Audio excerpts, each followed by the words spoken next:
سڵاوتان لێ بێتەوە کاتان باش. ئەمڕۆ 175مین ساڵیادی ڕۆژنامەگەری سریانی لە هۆڵی ئاشووری دیانە لێرە بەڕێوەچێت گەر هاوکارم دیمەنەکەم بگوازێتەوە ژمارێکی زۆر لە ڕاگەیاندکارانی سنووری داری سەربەخۆی سۆران ئەمڕۆ بەشدارن لە 175مین ساڵیادی ڕۆژنامەگەری ئاشووری زەهری تشکەکانی ڕووناچی کە لە نیوەی یەکەمی سەدەی 19ەم لە ساڵی 1940 لەدایک بە سنتی ڕۆشنبیری ئاشووری دیانە و سندیکای ڕۆژنامە نووسانی کوردستان نووسینگەی سۆران کۆمەڵێک لێرە دانیشتێکەوە کۆمەڵێک ڕۆژنامە نووسی سنووری ئیدارەی سەربەخۆی سۆران بەشداریان تێدا کردووە هاوکات کتێبی نوێی لە ژێر ناوی ڕۆژنامەگەری سریانی ئاشووری دابش دەکرێت بە سەر ڕاگەیاندکاران لە سنووری ئیدارەی سەربەخۆی سۆران بۆ پێی سنووری دیانە بە ژمارێکی زۆر لە کریستیانەکان و ئاشووریەکان بوونیان هەیە و لێدا دەژین و هاوکات ئیدارەی سەربەخۆی سۆران و سەنتەری قەزای ناوەندی سۆران بە داینەمۆی پێکهاتەکان دادەنرێت و کە ژمارێکی زۆر لە کریستیانەکان و پێکهاتەکانی دیکە هاوشانی مسلمانان تێدا بەشدارن و هاوکات بەشێک لەوانەیە کە لێرە بەشدارن و لە نووسینگەی سۆرانی ڕۆژنامە نووسان و پلیان هەیە و هاوکات بەشێک لە کریستیانەکان لە سنووری ئیدارەی سەربەخۆی سۆران لە ڕاگەیاندەکان کار دەکەن. هەڵبەتە ئیمڕۆ لە ساڵ ڕۆژی 175 ساڵەی دەرچوون یەکەم ڕۆژنامەی ئاشووری بە ناوی زەهڕی ڕەدبەهرا تیشکەکانی ڕۆژ ئێمە وەکو سنتەی ڕۆشنبیری ئاشووری دیانە بە هەمەنگی لەگەڵ نووسینگەی سۆرانی سندیکای ڕۆژنامە نووسانی کوردستان هەڵساین بە ئەنجامدانی چالاکیەکی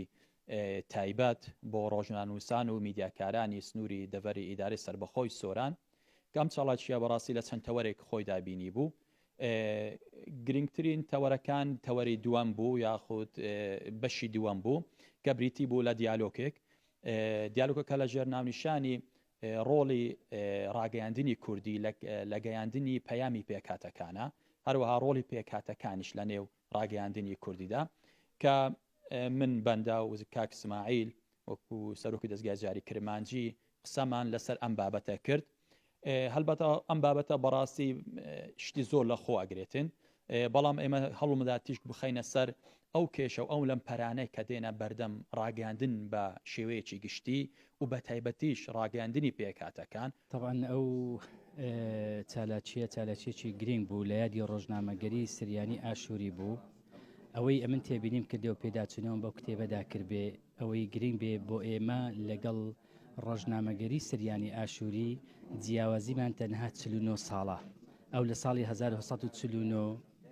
یەکەم ڕۆژنامەیان لە شاری ئورمیە دەرچووە ئەو گۆڤاریان لە ساڵی 1940 بە چاپ گەیەنراوە و بە دوای ئەویشدا چەندین ڕۆژنامە و گۆڤاریان دەرچواندووە بەشی هەرە زۆریان لە شاری ئورمیەی ئێرانێ بووە.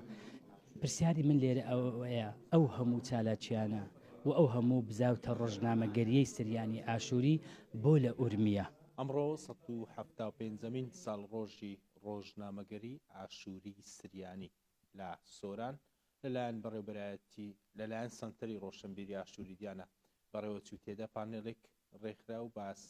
لە گرنگی ئەم ڕۆژنامەیەکرا و هاوکات سەنتەری ڕۆشنبیری